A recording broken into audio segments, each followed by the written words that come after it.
नमस्कार, 30 मिनट में राजस्थान देख रहे हैं आप। मैं हूं आपके साथ मनीष शर्मा। सबसे पहले आपको दिखाते हैं ओडिशा के कालाहांडी में भालू के आतंक की तस्वीर। यहां भालू को सड़क पर देखकर लोग दहशत में आ गए। लोगों ने भालू को भगाने के लिए डंडों से उसके ऊपर वार किया, लेकिन भालू इंसानों पर झपट पड़ा। गनीमत रही कि लोगों ने उस शख्स को भालू से बचा लिया। तो टीवी स्क्रीन पर आप तस्वीरें देख सकते हैं किस तरीके से कालाहांडी में भालू ने आतंक मचाया। भालू को सड़क पर देखकर लोग दहशत में आ गए। लोगों ने भालू को भगाने के लिए डंडों से उस पर वार किया, लेकिन भालू इंसानों पर झपट पड़ा। दो तस्वीरें, एक तस्वीर में किस तरीके से भालू अपना आतंक दिखा रहा है, तो दूसरी तस्वीर लोगों में शोर मच गया, भागो भागो भालू आया। एक भालू सब पर भारी, भालू ने सबको भगा डाला। तस्वीरें आप देख सकते हैं किस तरीके से भालू ने कालाहांडी में आतंक मचा दिया। वो तो गनीमत रही कि लोगों ने उस शख्स को भालू से बचा लिया जिस पर भालू हमला करने की फिराक में था।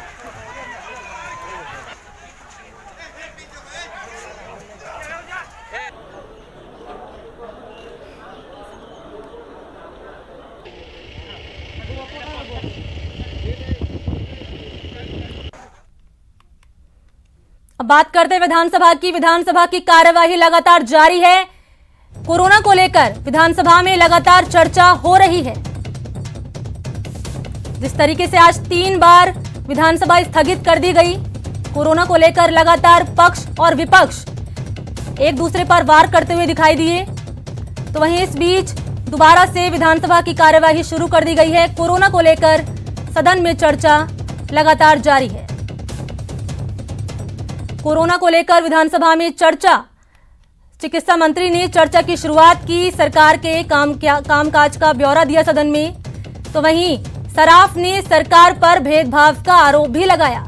सराफ के बयान पर सदन में जमकर हंगामा हुआ। 3 बार कार्यवाही स्थगित करनी पड़ गई। 2 बजे से फिर से कार्यवाही लगातार जारी है। कोरोना को लेकर फिर से चर्चा जारी है। बीजेपी और कांग्रेस विधायक अपना अपना पक्ष रख रहे हैं। तो वहीं शाम 5 बजे सीएम गहलोत सदन में जवाब देंगे।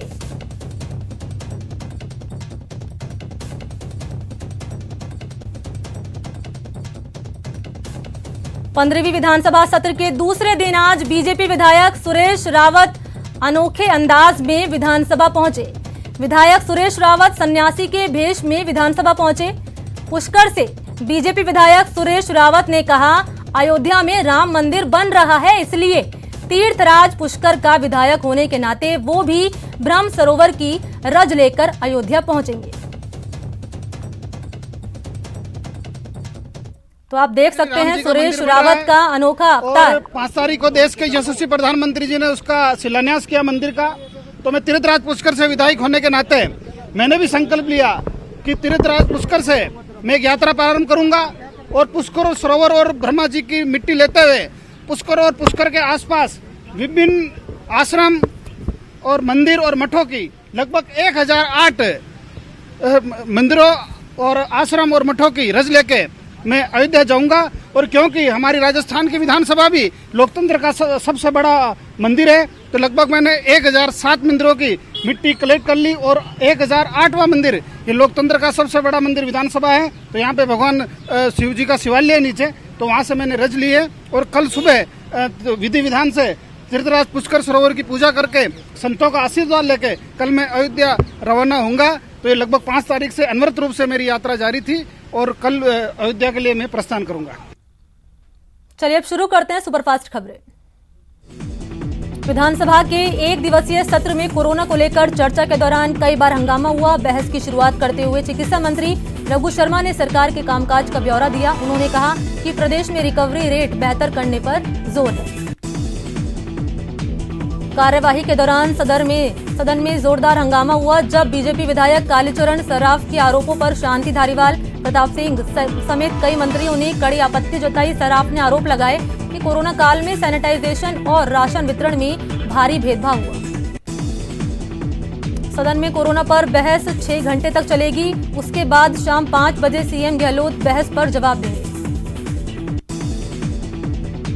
बीजेपी विधायक सुरेश रावत अनोखे अंदाज में विधानसभा पहुंचे। विधायक सुरेश रावत सन्यासी के वेश में विधानसभा पहुंचे। पुष्कर से बीजेपी विधायक सुरेश रावत ने कहा कि अयोध्या में राम मंदिर बन रहा है, इसलिए तीर्थराज पुष्कर का विधायक होने के नाते वो भी ब्रह्म सरोवर की रज लेकर अयोध्या पहुंचेंगे।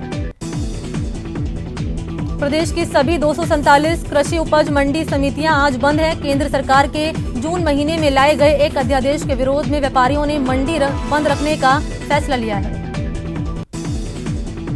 भारतीय किसान संघ के आह्वान पर कोटा की अनाज मंडी भामाशाह भी बंद रही। भामाशाह मंडी का गेट बंद करके भारतीय किसान संघ के कार्यकर्ताओं ने धरना दिया और सरकार को ग्राम से संग्राम की चेतावनी दी। बीकानेर की कृषि उपज मंडियों में आज हड़ताल है। केंद्र सरकार के अध्यादेश के खिलाफ व्यापारियों ने कृषि उपज मंडी में नारेबाजी कर अपना विरोध जताया। अजमेर में आज कृषि मंडी बंद रही, जिसकी वजह से वहां जींसों की किसी प्रकार की कोई खरीद फरोख्त नहीं हुई। भारतीय जनता युवा मोर्चा के कार्यकर्ताओं ने बीजेपी प्रदेश अध्यक्ष सतीश पूनिया का उनके घर पर निवास सम्मान किया। उन्होंने फेम इंडिया एशिया पोस्ट की ओर से सर्वे में देश के 50 श्रेष्ठ विधायकों में सतीश पूनिया के शामिल होने पर बधाई दी। भरतपुर से सनसनीखेज मामला सामने आया। सांसद रंजीता कोहली के पति पर एक महिला ने छेड़छाड़ का आरोप लगाया। महिला की शिकायत, पुलिस ने मामला दर्ज कर जांच शुरू कर दी। झुंझुनू की बगड़ नगरपालिका की चेयरमैन सुशीला बुंदेला ने कांग्रेस सरकार पर बड़ा आरोप लगाया। सुशीला बुंदेला ने कांग्रेस के इशारे पर नगरपालिका ईओ पर बुरा बर्ताव करने का आरोप लगाया। जोधपुर हाईकोर्ट की पुरानी हेरिटेज बिल्डिंग का हस्तांतरण कर दिया गया है। जिला एवं सत्र न्यायालय को सुपुर्द की गई इस बिल्डिंग। इस मौके पर हाईकोर्ट जोधपुर बेंच के सभी न्यायाधीश मौजूद रहे। कोटा से संगोद क्षेत्र से कांग्रेस विधायक भरत सिंह ने एक बार फिर अफीम की खेती पर रोक लगाने की मांग की। विधायक ने इसको लेकर केंद्रीय वित्त मंत्री निर्मला सीतारमण को पत्र लिखा। विधायक ने पत्र में नारकोटिक्स ब्यूरो और पुलिस की भी अफीम की तस्करी में शामिल होने के आरोप लगाए। गहलोत सरकार ने ईडब्ल्यूएस और एमबीएस वर्ग को न्यायिक सेवा में 1% के स्थान पर 5% आरक्षण प्रदान किया है। कार्मिक विभाग ने इसकी आधिकारिक अधिसूचना जारी कर दी। पूर्व सीएम वसुंधरा राजे ने इंदिरा रसोई योजना को लेकर सरकार पर निशाना साधा। राजे ने कहा कि गहलोत सरकार 1.5 साल में विकास के नाम पर 1.5 कदम भी नहीं चल पाई। इस सरकार ने सिर्फ हमारी योजनाओं के नाम बदले हैं।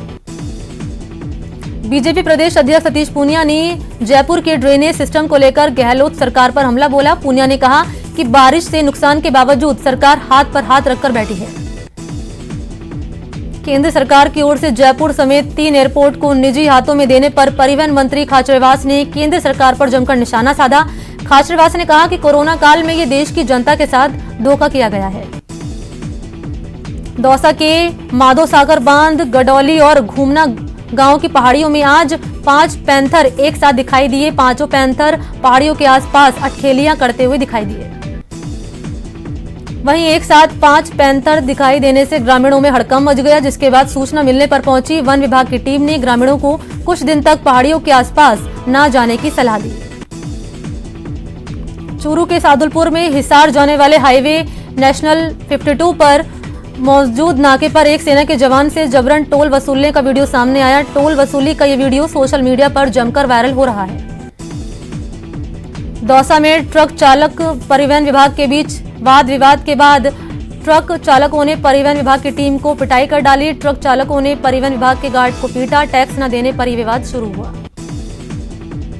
जयपुर के झालना में लोगों ने पुलिस दल पर हमला कर दिया। घटना सरदार बस्ती की है। बताया जाता है कि देर रात लोगों ने पुलिस जवानों पर हमला किया। उन्होंने एक कांस्टेबल की वर्दी भी फाड़ डाली। फिलहाल इस मामले में पुलिस ने करीब 15 लोगों को हिरासत में लिया। जयपुर में कार में शव मिलने के बाद सनसनी मच गई। बताया जाता है कि हाईवे की सर्विस रोड पर खड़ी कार से शव पाया गया। हरमाणा पुलिस ने शव को कब्जे में ले लिया है। जोधपुर में अवैध हथियार तस्करों के खिलाफ कार्रवाई करते हुए पुलिस ने बड़ी संख्या में अवैध हथियार बरामद किए। अलवर में रेलवे पुलिया के पास ट्रेन की चपेट में आने से एक युवक की मौत हो गई। मृतक का नाम गोवर्धन सिंह राजपूत था। टोंक शहर में एक पुरानी हवेली की दीवार का हिस्सा अचानक धराशायी हो गया। शहर के नायब साहिब की नाल के पास हुए इस हादसे में दीवार का हिस्सा सड़क पर गिर गया। गनीमत रही कि हादसे के वक्त सड़क पर कोई मौजूद नहीं था। बारा में अवैध बजरी खनन के दौरान बड़ा हादसा हो गया, जहां बजरी खनन ढहने से 4 लोगों की मौत हो गई, जबकि कई लोग घायल हो गए। दौसा में 2 ट्रेलर में जोरदार टक्कर हो गई, जिसमें एक ट्रेलर का आगे का हिस्सा क्षतिग्रस्त हो गया, जिसके चलते खलासी कैबिन में फंस गया। 2 घंटे के रेस्क्यू ऑपरेशन के बाद खलासी को बाहर निकाला गया और अस्पताल में भर्ती कराया गया। कोटा के टावर नगर में एक व्यापारी के गले पर एक शातिर चोर ने हाथ साफ कर दिया। चोर ने गले से करीब 30,000 से ज्यादा की राशि को उड़ा लिया। श्रीगंगानगर के घड़साना के 3GD वाटर वर्क्स की डिग्गी में बड़ी तादाद में मछलियां मर गई। मरी हुई मछलियां पानी में ही सड़ने लगी।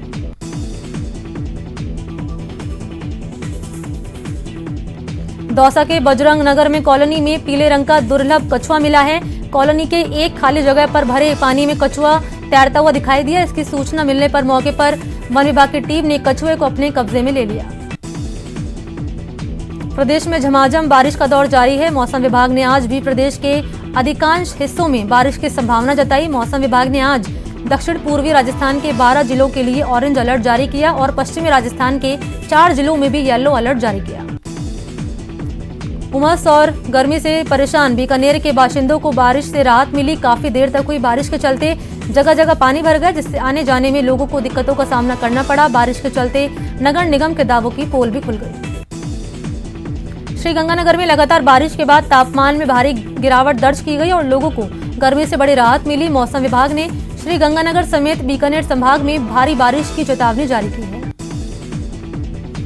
डूंगरपुर के तालोरा गांव में आकाशीय बिजली गिरने से ग्रामीणों में हड़कंप मच गया। गांव के 3 घरों में आकाशीय बिजली गिरने से हजारों का नुकसान हुआ। गनीमत रही कि कोई जनहानि नहीं हुई। डूंगरपुर नगर परिषद ने स्वच्छता सर्वेक्षण में राजस्थान का मान देश में बढ़ाया। स्वच्छता सर्वेक्षण 2020 के परिणाम में सिटीजन फीडबैक में डूंगरपुर नगर परिषद ने 4,242 निकायों में से देश में पहला स्थान हासिल किया। स्वच्छता सर्वेक्षण में राजस्थान भर में जोधपुर शहर नंबर 1 पर आया, जिसके बाद नगर निगम की ओर से आतिशबाजी कर खुशी का इजहार किया गया। देश में कोरोना की रफ्तार और तेज होती जा रही है। पिछले 24 घंटे में कोरोना के 68,898 मरीज बढ़े हैं। इसके साथ ही देश में मरीजों का आंकड़ा अब तक 29 लाख के पार पहुंच गया। वहीं पिछले 24 घंटे में 983 लोगों की कोरोना से मौत हो गई। फिलहाल 6,85,231 लोगों का इलाज चल रहा है। राजस्थान में भी महामारी के आंकड़ों में तेजी के साथ इजाफा हो रहा है। 695 नए पॉजिटिव केस के बाद पॉजिटिव मरीजों की संख्या 67,000 को पार कर गई। प्रदेश में अब कुल 14,961 एक्टिव केस हैं, जबकि इलाज के बाद 51,000 से ज्यादा लोगों को डिस्चार्ज किया जा चुका है। कोटा में आज कोरोना का विस्फोट हुआ। एक साथ 155 मरीजों की जांच रिपोर्ट पॉजिटिव आने के बाद चिकित्सा विभाग में हड़कंप मच गया। कोटा में कोरोना पॉजिटिव मरीजों का आंकड़ा 4300 के पार पहुंच गया। डूंगरपुर में 7 नए कोरोना पॉजिटिव केस सामने आए। इसी के साथ ही जिले में कोरोना संक्रमण का आंकड़ा बढ़कर 873 पहुंच गया। प्रतापगढ़ के छोटी सादड़ी में 26 पॉजिटिव केस सामने आए। इसके बाद संक्रमितों की संख्या 85 हो गई।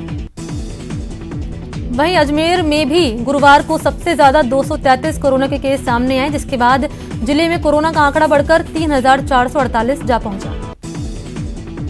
राजस्थान में कोरोना की रफ्तार बेलगाम होती दिखाई दे रही है। प्रदेश में रोजाना 1300 से ज्यादा पॉजिटिव केस सामने आ रहे हैं। जिस रफ्तार से कोरोना के केस बढ़ रहे हैं, अगर यही रफ्तार रही तो जल्द ही रोजाना 1500 से ज्यादा केस आ सकते हैं। अलवर में कोरोना गाइडलाइन का उल्लंघन करते हुए जन्मदिन की पार्टी मनाते हुए 24 लोगों को पुलिस ने गिरफ्तार किया। इनमें से 23 लोगों को शांति भंग की धाराओं में गिरफ्तार किया गया, जबकि एक आरोपी के पास अवैध देशी कट्टा बरामद हुआ। भरतपुर पुलिस ने बिना मास्क पहने घूम रहे लोगों के खिलाफ कार्रवाई की। पुलिस ने लोगों के चालान काटे और जुर्माना वसूल किया।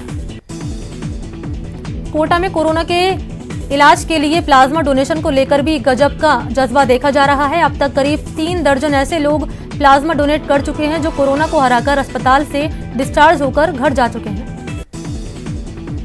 अजमेर के JLN हॉस्पिटल के ब्लड बैंक के पास जल्द ही प्लाज्मा बैंक बनने जा रहा है। JLN कोविड-19 प्रभारी डॉक्टर संजीव माहेश्वरी ने जानकारी देते हुए बताया कि प्लाज्मा बैंक के लिए तैयारियां पूरी कर ली गई हैं। कोरोना की स्थिति पर सीएम गहलोत ने विशेषज्ञों के साथ बैठक की। बैठक में सीएम ने कहा कि गंभीर मरीजों की राहत में उचित देखभाल पर अधिक मानदेय लगेगा। सीएम गहलोत ने कोविड-19 महामारी के संक्रमण को फैलने से रोकने के लिए आम लोगों को हेल्थ प्रोटोकॉल पालना करने की हिदायत दी। सीएम ने अफसरों को निर्देश दिए कि प्रोटोकॉल का उल्लंघन करने वालों के खिलाफ महामारी अधिनियम के तहत कड़ी कार्रवाई हो। यहाँ रुकते हैं ब्रेक के लिए, जल्द हाजिर होते हैं।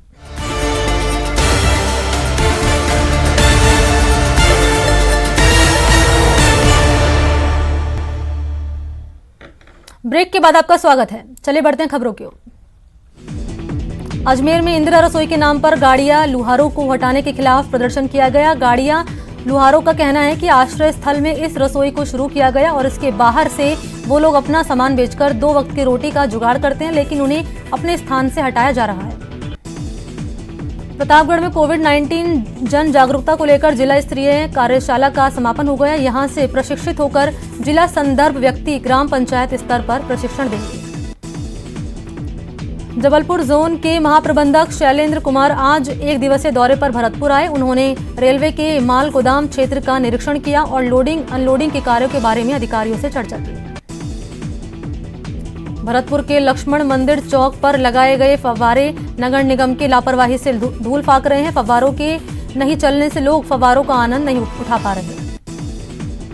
सीएम अशोक गहलोत ने डिजाइन कॉन्क्लेव 2020 के तहत बीकानेर और 12 अभिलेखागार और म्यूजियम का डिजिटल लोकार्पण करते हुए संरक्षण के क्षेत्र में बीजेपी राज में हुए काम की तारीफ की। सीएम ने धरोहर संरक्षण के तत्कालीन अध्यक्ष ओमकार सिंह लखावत की तारीफ करते हुए कहा कि पिछली बीजेपी सरकार के समय ओमकार सिंह लखावत ने अच्छा काम किया। बूंदी के कलेक्टर सभागार में संभागीय आयुक्त कैलाश चंद मीणा ने कानून व्यवस्था और 20 सूत्रीय कार्यक्रम की समीक्षा बैठक की। सवाई माधोपुर के चौथ का बरवाडा कस्बे में 1 दिवसीय वर्कशॉप का आयोजन किया गया। कार्यक्रम में जेंडर बिंदुओं पर चर्चा की गई। बीकानेर में सांसद सेवा केंद्र में लोक देवता बाबा रामदेव के जन्मदिवस पर पूजा अर्चना का आयोजन किया गया। श्रीगंगानगर के बुढ़ा जोहड़ पैनोरमा का सीएम गहलोत ने डिजिटल लोकार्पण किया। बुढ़ा जोहड़ को गुरु गोविंद सिंह जी के 350वें प्रकाश वर्ष के उत्सव के दौरान तैयार किया गया। कोटा में विश्व मच्छर दिवस पर चिकित्सा विभाग की 659 टीमों ने 11,572 घरों का सर्वे किया। इस दौरान लोगों को डेंगू, मलेरिया, चिकनगुनिया के लक्षण, उपचार के बारे में जानकारी दी गई। कोटा में जिला प्रशासन की ओर से जन सुनवाई की गई। जिला कलेक्टर ने जिले भर से आए लोगों के जन अभाव अभियोग सुने। जोधपुर में चिकित्सा विभाग की टीम ने नकली घी के खिलाफ छापेमारी कर कार्रवाई की। इस दौरान टीम ने एक दुकान से सैंपल लिए। कोटा पुलिस ने नाबालिग से दुष्कर्म करने वाले आरोपी को गिरफ्तार किया। गिरफ्तार आरोपी पीड़िता का रिश्तेदार है। कोटा के अनंतपुरा पुलिस ने एक बाइक चोर को गिरफ्तार किया। आरोपी के पास से 5 बाइक बरामद हुई। चूरू के सुजानगढ़ में कार्यकाल पूरा होने पर सभापति और उप सभापति का विदाई समारोह आयोजित हुआ। इस दौरान सभी को साफा पहनाकर स्वागत किया गया।